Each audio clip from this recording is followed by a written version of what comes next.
देखिए आपको करना क्या है कि जैसे कि मैं वीडियो को कंटिन्यूअस कंप्लीट कराऊंगा, तो जैसे ही मैंने क्वेश्चन पढ़ा, ऑप्शन आपको बताया, वीडियो को पॉज करना है, क्वेश्चन को अच्छे से समझना है, सारे ऑप्शन को देखना है, उसके बाद से कमेंट बॉक्स में आप सभी को जवाब देना है। अगर आप मैक्सिमम प्रैक्टिस करोगे तो इससे आपको ज़्यादा बेनिफिट मिलेगा आप सभी के एग्जाम में। तो यहाँ पर क्वेश्चन नंबर 1 को देखते हैं। देखिए सबसे पहले क्वेश्चन नंबर 1 में पूछा जा रहा है कि एक शिक्षक को विषय सामग्री को प्रस्तुत करते हुए सबसे ज्यादा निम्नलिखित में से किस पर विचार करना चाहिए। यानी कि यहाँ पर कुछ विकल्प दिए गए हैं और यह पूछा जा रहा है कि एक शिक्षक को विषय सामग्री प्रस्तुत करते हुए, आप सभी को पता है कि एक टीचर जब क्लासरूम में जाता है तो उसके पास कुछ कंटेंट होता है जिसको वो क्या करता है, प्रेजेंट करता है किनके सामने, विद्यार्थियों के सामने। तो यहाँ पर किस पर विचार करना जरूरी है उसको, इन चारों विकल्पों में से। तो देखिए इस क्वेश्चन का जो आंसर होगा उसको आपको क्या करना है कि कमेंट बॉक्स में बताना है, जैसे कि मैंने स्टार्टिंग में बोला, वीडियो को पॉज करके। तो देखिए इस क्वेश्चन का जो हमारा राइट आंसर होगा वो है आपका उपरोक्त में से सभी, यानी कि संरचना, प्रेरणा और संतुलन, इन सभी पे विचार करना चाहिए एक शिक्षक को अगर वो क्लासरूम में जाता है और अपने कंटेंट को या विषय सामग्री को प्रस्तुत करता है। संरचना का मतलब कि कंटेंट इतना भी बड़ा नहीं होना चाहिए कि बच्चे बोर हो जाएं, लेक्चर आप देते देते उनको बोर कर दें और उनको इन्फॉर्मेशन पता ही नहीं चले। प्रेरणा यानी कि आपकी टीचिंग या विषय सामग्री को इस प्रकार से आपको प्रस्तुत करना चाहिए ताकि बच्चे प्रेरित हों, उसके बारे में जानने के लिए एक्साइटमेंट उनके अंदर हो। संतुलन यानी कि आपको एक संतुलन में जो है विषय सामग्री को प्रस्तुत करना है। ऐसा नहीं कि कंटिन्यूअस आपने सारा कंटेंट प्रेजेंट कर दिया और बच्चों को काफ़ी बोरिंग होने लगा, यानी बीच में रुक रुक के 5 मिनट आपने लेक्चर दिया, कुछ बोर्ड का इस्तेमाल करके आपने सैमपट पे डायग्राम बनाया और अच्छे से समझाया, फिर बीच में कुछ आप बच्चों को मतलब ताकि कॉन्सेंट्रेट रहें, ऐसा नहीं कि कंटिन्यू उनको पढ़ाते रहें, तो बीच बीच में आप थोड़ा थोड़ा उनके बारे में या उनका फीडबैक भी ले सकते हैं कि उनको समझ में आ रहा है या नहीं आ रहा है। तो ये तीनों काफ़ी इंपॉर्टेंट हो जाते हैं, इसलिए यहाँ पर उपरोक्त में से सभी आपका राइट आंसर हो जाएगा। आइए अगला क्वेश्चन देखते हैं। अगला क्वेश्चन हमारा है क्वेश्चन नंबर 2। देखिए इसमें पूछा जा रहा है कि शिक्षा के क्षेत्र में प्रौद्योगिकी के उपयोग में निरंतर वृद्धि हो रही है। ये आप सभी को पता है कि आजकल के समय में जो मॉडर्न एजुकेशन है, यहाँ पर जितने भी टेक्नोलॉजी है उसका हम इस्तेमाल कर रहे हैं, चाहे मोबाइल है, टैब है, कंप्यूटर है, डिजिटल बोर्ड है, प्रोजेक्टर है, इन सभी प्रौद्योगिकी का इस्तेमाल हम शिक्षा में कर रहे हैं। और पूछा जा रहा है कि जिससे शिक्षा का स्वरूप परिवर्तित हो रहा है। जाहिर सी बात है कि जब हम इनका इस्तेमाल करेंगे तो एजुकेशन या शिक्षा का स्वरूप क्या होगा, परिवर्तित होगा। और निम्नलिखित में से कौन से ऐसे परिवर्तन को प्रतिबिंबित करते हैं, यानी कि इन चारों विकल्पों में से कौन सा ऐसा विकल्प है जो इन सभी को प्रतिबिंबित करता है।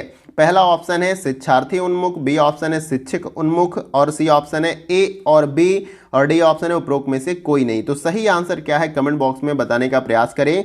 देखिए इस क्वेश्चन का जो हमारा राइट आंसर हो जाएगा वो है आपका ऑप्शन नंबर ए, यहाँ पर शिक्षार्थी उन्मुख। आप सभी को पता है कि करंट में जो एजुकेशन हमारी होती है या शिक्षा चल रही है वो बालक केंद्रित है, विद्यार्थी केंद्रित है। तो शिक्षार्थी उन्मुख यानी शिक्षार्थी किस प्रकार से सीखना चाहता है, बालक किस प्रकार से सीखना चाहता है या विद्यार्थी किस प्रकार से सीखना चाहता है, उसी के अनुसार उसे सिखाने का प्रयास होता है आज के वर्तमान समय में जो टीचिंग पद्धति हमारी चल रही है। पूछा जाता है कभी कभी कि आज की जो टीचिंग पद्धति है वो किस मेथड की है या किस पर केंद्रित है। तो बाल केंद्रित है, विद्यार्थी केंद्रित है, ये भी आपको याद रखना है। तो आशा करता हूं क्वेश्चन आपको क्लियर हुआ होगा। आइए अगला क्वेश्चन देखते हैं। अगला क्वेश्चन हमारा है क्वेश्चन नंबर 3। देखिए इसमें पूछा जा रहा है कि निम्नलिखित में से सर्व समूह अनुदेशन के संदर्भ में कौन से कथन सत्य हैं। इन चारों विकल्पों में से आपको बताना है। पहला है छात्रों को अपनी गति से प्रगति करने के लिए स्वतः ही अनुमति मिल जाती है। बी ऑप्शन है संपूर्ण कक्षा के शिक्षण के लिए एक समान कौशल और सामग्री की सुविधा। और यहाँ पे सी ऑप्शन है शिक्षक द्वारा विशेष वर्ग के छात्रों को एक अनुकूल स्तर पर नए कौशल से परिचित करवाना। और डी ऑप्शन है उपरोक्त में से सभी। तो सही आंसर क्या है कमेंट बॉक्स में जरूर बताने का प्रयास करें। देखिए इस क्वेश्चन का जो हमारा राइट आंसर हो जाएगा वो है आपका ऑप्शन नंबर बी, यहाँ पर संपूर्ण कक्षा के शिक्षण के लिए समान कौशल और सामग्री की सुविधा। क्वेश्चन में यही पूछा गया कि इन चारों विकल्पों में से सर्व समूह अनुदेशन के संदर्भ में, सर्व समूह अनुदेशन के संदर्भ में कौन सा कथन सत्य होगा। तो संपूर्ण कक्षा के शिक्षण के लिए समान कौशल और सामग्री की सुविधा उपलब्ध होनी चाहिए। ऐसा नहीं कि किसी विद्यार्थी को कोई यहाँ पे अध्ययन संबंधी सामग्री मिले और किसी को न मिले। तो यहाँ पर जो है समान कौशल और सामग्री की सुविधा जो है पूरे क्लासरूम में उपलब्ध होनी चाहिए। ठीक है, तो ऑप्शन बी आपका क्या हो जाएगा, राइट आंसर। आइए अगला क्वेश्चन देखते हैं। अगला क्वेश्चन हमारा है क्वेश्चन नंबर 4। देखिए इसमें पूछा जा रहा है कि निम्नलिखित विधियों में से कौन सी विधि कक्षा संचार में सबसे अधिक प्रभावी है। इन चारों विकल्पों में से आपको बताना है। पहला ऑप्शन है मौखिक संचार, बी ऑप्शन है लिखित संचार और सी ऑप्शन है मल्टीमीडिया विधि और डी ऑप्शन है इसका सामान्यीकरण कठिन है, यह उद्देश्य पर निर्भर करता है। तो इन चारों विकल्पों में से सही आंसर क्या होगा, आप सभी को कमेंट बॉक्स में बताने का प्रयास करना है। देखिए इस क्वेश्चन का जो हमारा राइट आंसर हो जाएगा वो है आपका ऑप्शन नंबर डी, इसका सामान्यीकरण कठिन है, यह उद्देश्य पर निर्भर करता है। अब क्वेश्चन में क्या पूछा गया था कि इन चारों विधियों में से कौन सी विधि कक्षा संचार में सबसे अधिक प्रभावी है। तो देखिए इसका सामान्यीकरण करना कठिन है, यानी कि सिचुएशन क्या है, क्लासरूम में किस प्रकार से बच्चे सीखना चाहते हैं, यह उद्देश्य पे निर्भर करता है। यानी कि आप पहले से ये नहीं कह सकते हैं कि कौन सी टीचिंग मेथड जो है प्रभावी रहेगी जब आप क्लासरूम में जा रहे हैं। जब क्लासरूम में आप जाएंगे, बच्चों से मिलेंगे, बच्चे कैसे सीखना चाहते हैं, तब आप डिसाइड करेंगे कि कौन सी टीचिंग मेथड जो है उन पे प्रभावी रहेगी। क्वेश्चन में यही पूछा गया कि कौन सी विधि कक्षा संचार में या मतलब अधिक प्रभावी रहेगी, तो ये आप पहले से डिसाइड नहीं कर सकते, जो कि आपका परफेक्ट ऑप्शन ऑप्शन डी में दिया गया है। तो आशा करता हूं कि यहां पर आपको क्लियर हुआ होगा क्वेश्चन। आइए अगला क्वेश्चन देखते हैं। अगला क्वेश्चन हमारा है क्वेश्चन नंबर 5। देखिए इसमें पूछा जा रहा है कि निम्नलिखित में से किस शिक्षण विधि द्वारा छात्र शिक्षण में छात्रों की अधिकतम भागीदारी सुनिश्चित की जा सकती है। इन चारों विकल्पों में से पूछा जा रहा है। पहला यहां पर दिया गया व्याख्यान विधि, बी ऑप्शन है परिचर्चा विधि और सी ऑप्शन है पाठ्य पुस्तक विधि और डी ऑप्शन है श्रव्य दृश्य यंत्र। इन चारों विकल्पों में से सही आंसर क्या है, कमेंट बॉक्स में बताइए।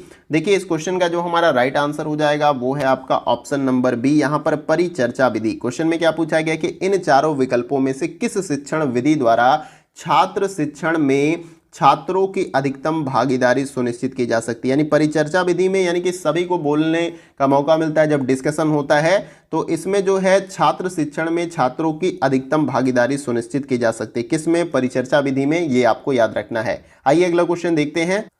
अगला क्वेश्चन हमारा है क्वेश्चन नंबर 6। देखिए इसमें पूछा जा रहा है कि निम्नलिखित में से कौन सा शिक्षण प्रतिमान शिक्षण सामग्री को प्रस्तुत करने के लिए तकनीकी दृष्टिकोण से सबसे उपयुक्त है। इन चारों में से पूछा जा रहा है। पहला है यहाँ पर सीखने का प्रतिमान, प्रतिमान का मतलब मॉडल होता है, इसे आपको याद रखना है। निर्देशात्मक प्रतिमान, सी ऑप्शन है मूल्य वर्धित प्रतिमान और डी ऑप्शन है उपरोक्त में से कोई नहीं। तो सही आंसर क्या है, कमेंट बॉक्स में बताने का प्रयास करें। देखिए इस क्वेश्चन का जो हमारा राइट आंसर हो जाएगा वो है आपका ऑप्शन नंबर बी, यहाँ पर निर्देशात्मक प्रतिमान जो है आपका राइट आंसर हो जाएगा इस क्वेश्चन का, क्योंकि क्वेश्चन में पूछा गया कि कौन सा शिक्षण प्रतिमान शिक्षण सामग्री को प्रस्तुत करने के लिए तकनीकी दृष्टिकोण से सबसे उपयुक्त है। तो यहाँ पर निर्देशात्मक जो प्रतिमान है या निर्देशात्मक जो मॉडल है वो सबसे उपयुक्त है, ये आपको याद रखना है। आइए अगला क्वेश्चन देखते हैं। अगला क्वेश्चन हमारा है क्वेश्चन नंबर 7, इसको भी देखते हैं। देखिए इसमें पूछा जा रहा है कि निम्नलिखित में से कौन सा संचार माध्यम ग्रामीणों के बीच साक्षरता को बढ़ावा देने के लिए उपयुक्त नहीं है। इन चारों में से आपको बताना है। पहला ऑप्शन यहाँ पर है प्रदर्शन, बी ऑप्शन है पढ़ना और लिखना, सी ऑप्शन है सूचना को उपलब्ध करने के लिए टेलीविजन का माध्यम और फिल्म प्रेक्षेपक उपयोग करना और डी ऑप्शन है बड़े पैमाने पर समूह परिचर्चा। तो इन चारों विकल्पों में से सही आंसर क्या है, क्वेश्चन में यही पूछा गया है कि कौन सा संचार माध्यम ग्रामीणों के बीच में साक्षरता को बढ़ावा देने के लिए उपयुक्त नहीं है, उसे हमें फाइंड करना है। देखिए इस क्वेश्चन का जो हमारा राइट आंसर हो जाएगा वो है आपका ऑप्शन नंबर डी, यहाँ पर बड़े पैमाने पर समूह परिचर्चा जो है ये ग्रामीणों के बीच साक्षरता को बढ़ावा देने के लिए उपयुक्त नहीं है। बाकी प्रदर्शन, आप सभी को पता है कि ग्रामीण में जो लोग निवास करते हैं पहले ऐसा सिस्टम नहीं था कि वो ज़्यादा एजुकेटेड हो सके, लेकिन जब आप वहाँ पर पढ़ाने जा रहे हैं, ग्रामीणों को शिक्षित बनाने जा रहे हैं, तो वहाँ पर बड़े पैमाने या समूह में परिचर्चा आप नहीं कर सकते। इस तरीके से उनको कुछ भी समझ में नहीं आएगा। अगर आप प्रदर्शन करके ब्लैक बोर्ड पे या फिर प्रोजेक्टर के माध्यम से या डिजिटल बोर्ड के माध्यम से जब उनको कुछ बताएंगे तो अच्छे से जब फिगर देखेंगे तो उनको क्लियर होगा। फिर पढ़ना और लिखाना और सूचना को उपलब्ध करने के लिए टेलीविजन का माध्यम और फिल्म प्रक्षेपक का उपयोग करना, ये तीनों आपका तो ग्रामीणों के बीच साक्षरता को बढ़ावा देने के लिए उपयुक्त है, लेकिन बड़े पैमाने पर समूह परिचर्चा ये जो है ग्रामीणों के बीच साक्षरता को बढ़ावा देने के लिए उपयुक्त नहीं है, इसलिए ये ऑप्शन हमारा राइट हो जाएगा। आइए अगला क्वेश्चन देखते हैं। अगला क्वेश्चन हमारा है क्वेश्चन नंबर 8। देखिए इसमें पूछा जा रहा है कि छात्रों को स्वात्वापरण के रूप में गृह कार्य यानी कि होम असाइनमेंट देने का मुख्य लाभ क्या होता है, इन चारों विकल्पों में से पूछा जाता है। बच्चों को जो होमवर्क मिलता है स्कूल से या ट्यूशन से, तो यहाँ पर वही पूछा जा रहा है कि इसका मुख्य लाभ क्या होता है गृह कार्य देने का। पहला ऑप्शन है उन्हें हर समय अध्ययन में व्यस्त रखना, बी ऑप्शन है उन्हें टेलीविजन देखने से रोकना, सी ऑप्शन है स्वयं अध्ययन का स्वभाव विकसित करना, और डी ऑप्शन है उपरोक्त में से कोई नहीं। तो सही आंसर क्या है कमेंट बॉक्स में बताने का आपको प्रयास करना है। देखिए इस क्वेश्चन का जो हमारा राइट आंसर हो जाएगा वो है आपका ऑप्शन नंबर सी, यहाँ पर राइट हो जाएगा। स्व अध्ययन का स्वभाव विकसित करने के लिए जो है बच्चों को या छात्रों को गृह कार्य या होम असाइनमेंट दिया जाता है। इसका मुख्य लाभ यही है, जब बच्चे को होमवर्क मिलता है तो खुद से किताब को खोलता है, उसमें जो कंटेंट दिया होता है उसमें से आंसर फाइंड करता है या क्वेश्चन सॉल्व करता है। जिस भी सब्जेक्ट का उसको होमवर्क मिला हो उसके अंतर्गत वो क्या करता है, उनके आंसर या उनके बारे में पढ़ता है, फिर होमवर्क को कंप्लीट करता है। तो इस तरीके से क्या होगा कि बच्चे के अंदर स्व अध्ययन का स्वभाव विकसित होगा, यानी खुद से पढ़ने का, इसीलिए होमवर्क दिया जाता है। इसे आपको याद रखना है। आइए अगला क्वेश्चन देखते हैं। अगला क्वेश्चन हमारा है क्वेश्चन नंबर 9।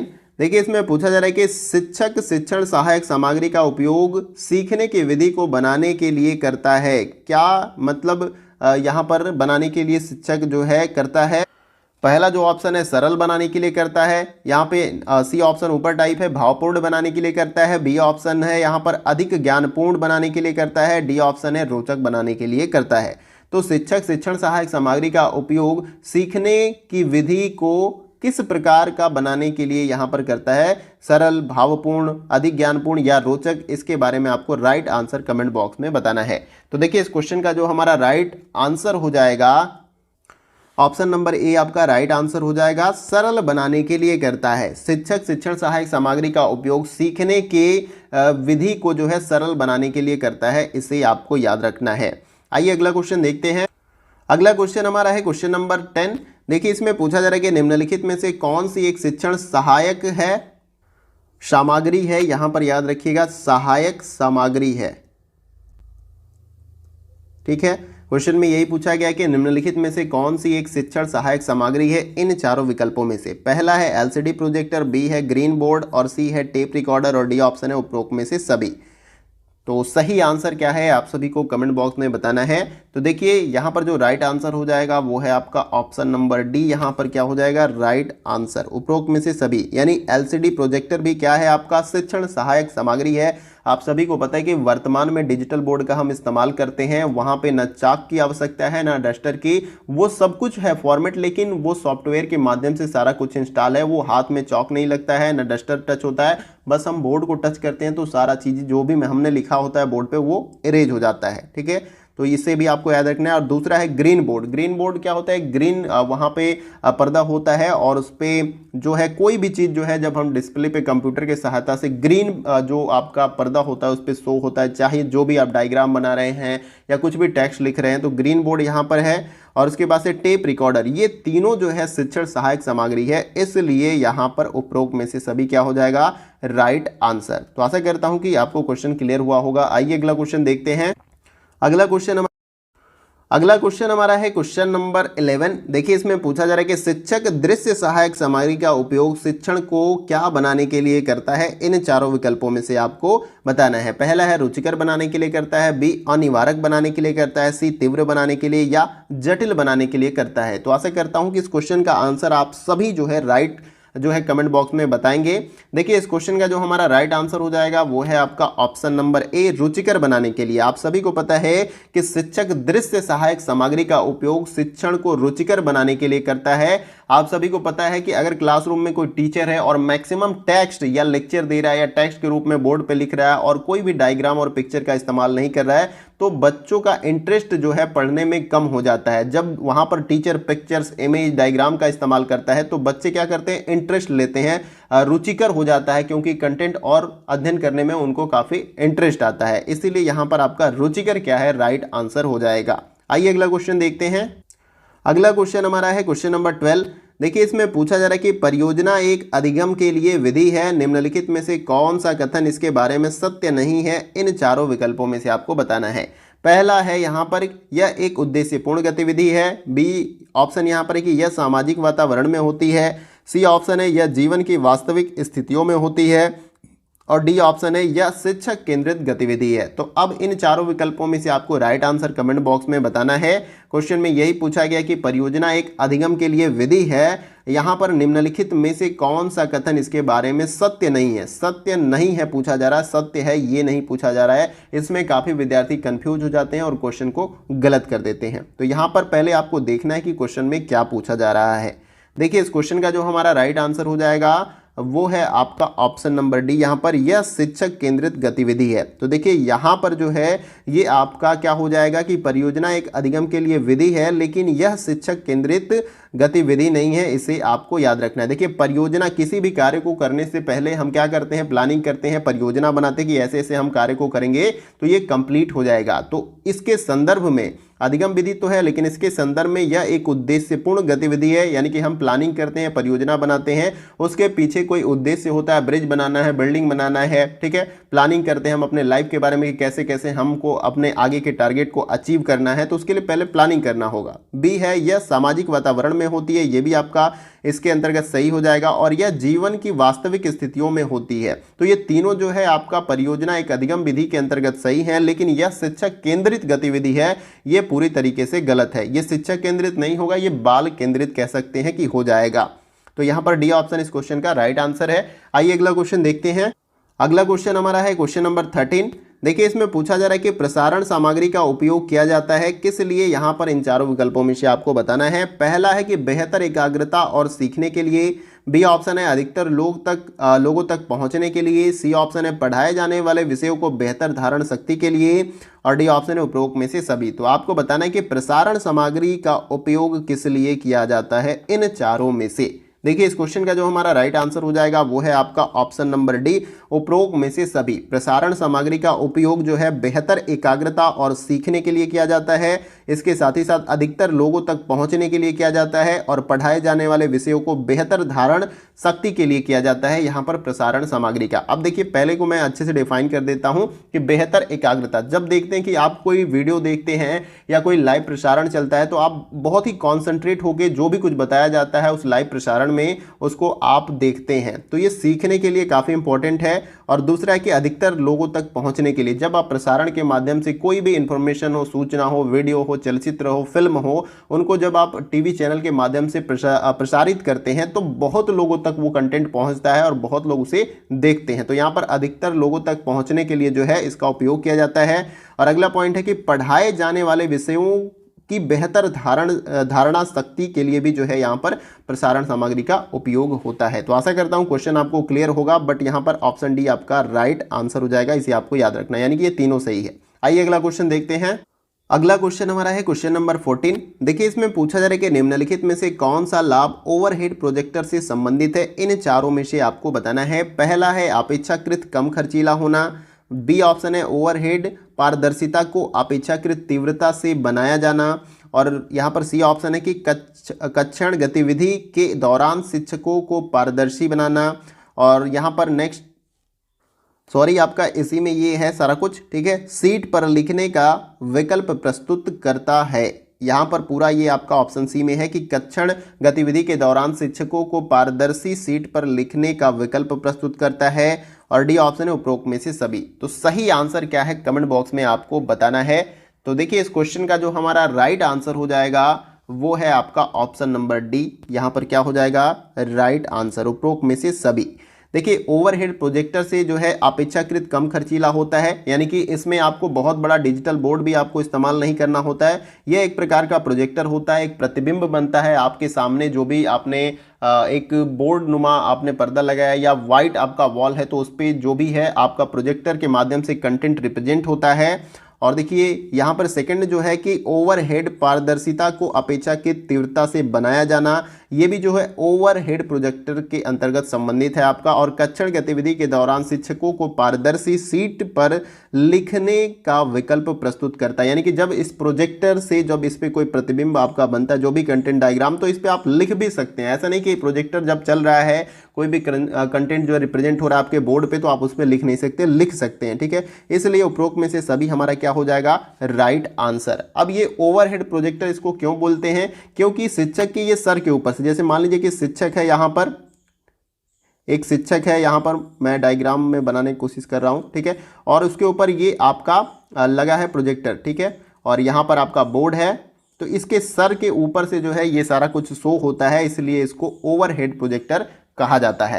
शिक्षक और यहाँ पर करीब में बोर्ड के पास होता है, ठीक है, इसे आपको याद रखना, शिक्षक यहाँ पर बोर्ड के और करीब होता है और इसके ऊपर से ये एंगल आपका आता है और यहाँ प्रोजेक्टर से आपका बोर्ड पे सारा कुछ कंटेंट शो होता है और इस पर टीचर लिख सकता है। यहाँ पे मैंने गलत, पास में होता है बोर्ड के टीचर, इसे आपको याद रखना है। तो आई होप कि आपको क्लियर हो गया होगा कि ओवरहेड प्रोजेक्टर क्यों इसको बोला जाता है, क्योंकि सर के ऊपर से सारा जो है यहाँ पर आउटपुट इसमें से निकलता है और बोर्ड पे शो होता है, इसीलिए इसको ओवरहेड प्रोजेक्टर भी कहा जाता है, इसे आपको याद रखना है। तो आशा करता हूँ क्वेश्चन क्लियर हो गया होगा और मैंने इसको अच्छे से आपको डिटेल में समझाने का भी प्रयास किया कि ओवरहेड तो नाम हम सुनते हैं, लेकिन ओवरहेड प्रोजेक्टर क्यों कहते हैं इसे, इसके बारे में आपको पता चल गया होगा। आइए अगला क्वेश्चन देखते हैं। अगला क्वेश्चन हमारा है क्वेश्चन नंबर 15। देखिए इसमें पूछा जा रहा है कि श्यामपट्ट या ब्लैक बोर्ड पर लिखते समय सबसे महत्वपूर्ण क्या होता है, इन चारों विकल्पों में से आपको बताना है। पहला है अच्छी लिखावट, बी है लेखन में स्पष्टता, सी ऑप्शन है बड़े अक्षरों में लिखना और डी ऑप्शन है छोटे अक्षरों में लिखना। तो सही आंसर क्या है आप सभी को पता होगा। आई होप कि इसका आप सभी जो है सही आंसर कमेंट बॉक्स में बताएंगे। तो इसका आंसर आप कमेंट बॉक्स में बताइएगा, आपको आंसर नहीं पता होगा तो मैं कमेंट बॉक्स में बता दूंगा। आइए अगला क्वेश्चन देखते हैं। अगला क्वेश्चन हमारा है क्वेश्चन नंबर 16। देखिए इसमें पूछा जा रहा है कि श्यामपट्ट को शिक्षण सहायक सामग्री के निम्नलिखित में से किस समूह श्रेणी में सम्मिलित किया जाता है, इन चारों विकल्पों में से पूछा जा रहा है। पहला है श्रव्य सहायक सामग्री के अंतर्गत शामिल किया जाता है, बी है दृश्य सहायक सामग्री के अंतर्गत, सी ऑप्शन है दृश्य श्रव्य सहायक सामग्री के अंतर्गत और डी है उपरोक्त में से कोई नहीं। तो आपको यह बताना है कि जो श्यामपट्ट का हम इस्तेमाल करते हैं टीचिंग में, उसको किस शिक्षण सहायक सामग्री के अंतर्गत या किस शिक्षण सहायक सामग्री के समूह में सम्मिलित किया जाता है। जवाब आपको कमेंट बॉक्स में बताना है। देखिए इस क्वेश्चन का जो हमारा राइट आंसर हो जाएगा वो है आपका ऑप्शन नंबर बी, दृश्य सहायक सामग्री के अंतर्गत जो है हम श्यामपट्ट को शामिल करते हैं, क्योंकि जो कुछ भी हम लिखते हैं उस पर दिखाई देता है, यानी दृश्य के तौर पे इस सहायक सामग्री का हम इस्तेमाल करते हैं। किसका? श्यामपट्ट का या ब्लैक बोर्ड का, इसे आपको याद रखना है। आइए अगला क्वेश्चन देखते हैं। अगला क्वेश्चन हमारा है क्वेश्चन नंबर 17।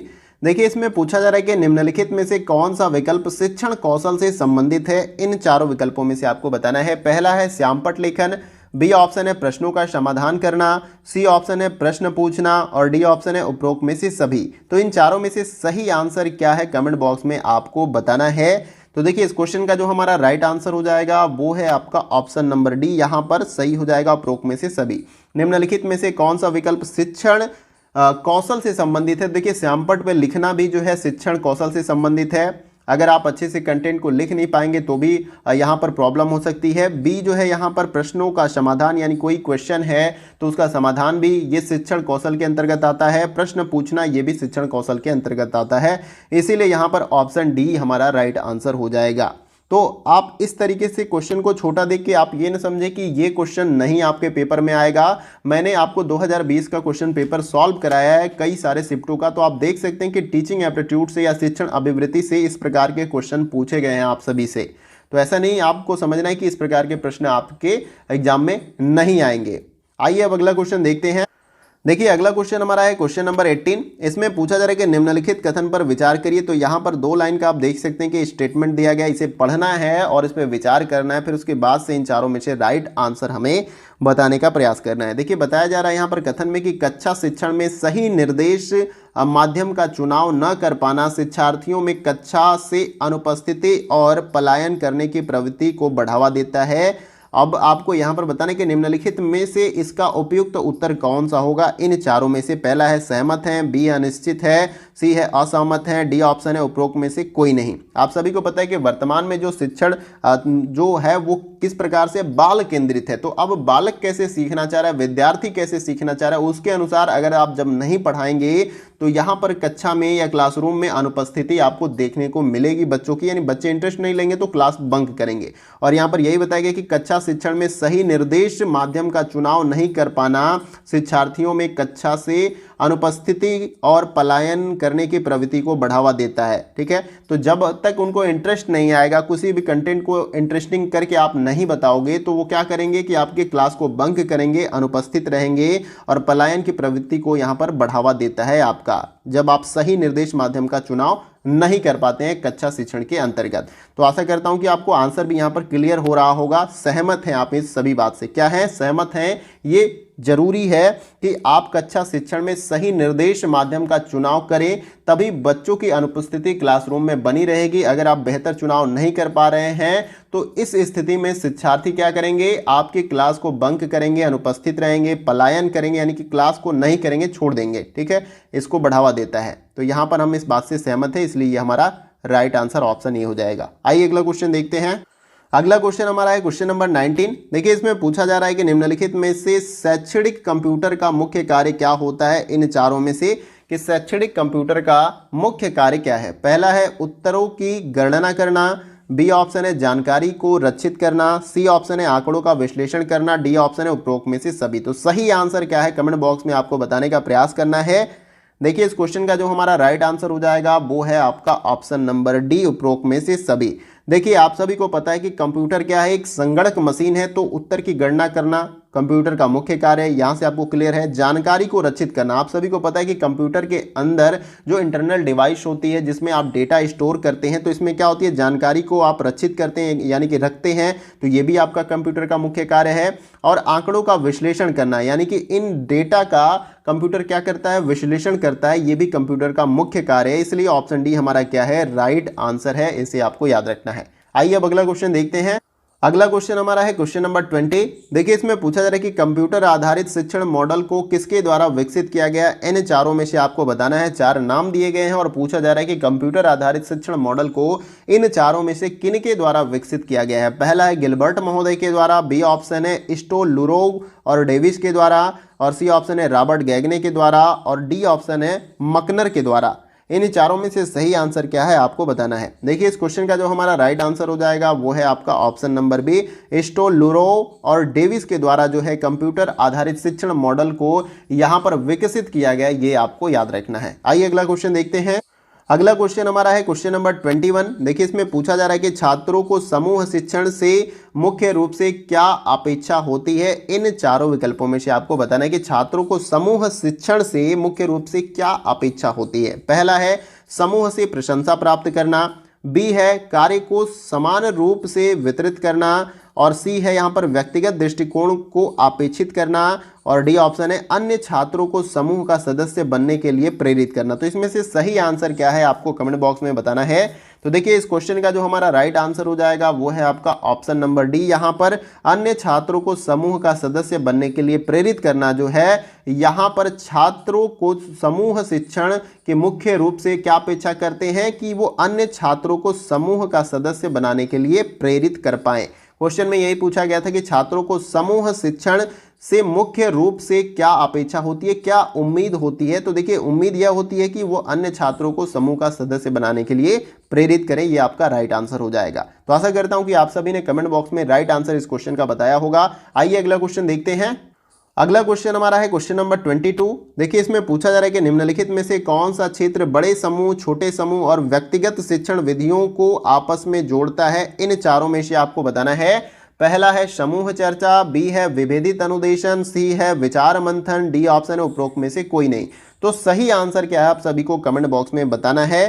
तो देखिए यहाँ पर जो आपका राइट आंसर हो जाएगा इस क्वेश्चन का वो है आपका ऑप्शन नंबर बी, क्या हो जाएगा यहाँ पर राइट आंसर, विभेदित अनुदेशन जो है यहाँ पर राइट आंसर हो जाएगा इस क्वेश्चन का। क्योंकि क्वेश्चन में यही पूछा गया था कि इन चारों विकल्पों में से कौन से क्षेत्र बड़े समूह, छोटे समूह और व्यक्तिगत शिक्षण विधियों को आपस में जोड़ते हैं। तो विभेदी अनुदेशन जो है इसे क्या करता है, आपस में जोड़ने का काम करता है। तो यहाँ पर बी ऑप्शन क्या हो जाएगा राइट आंसर इस क्वेश्चन का।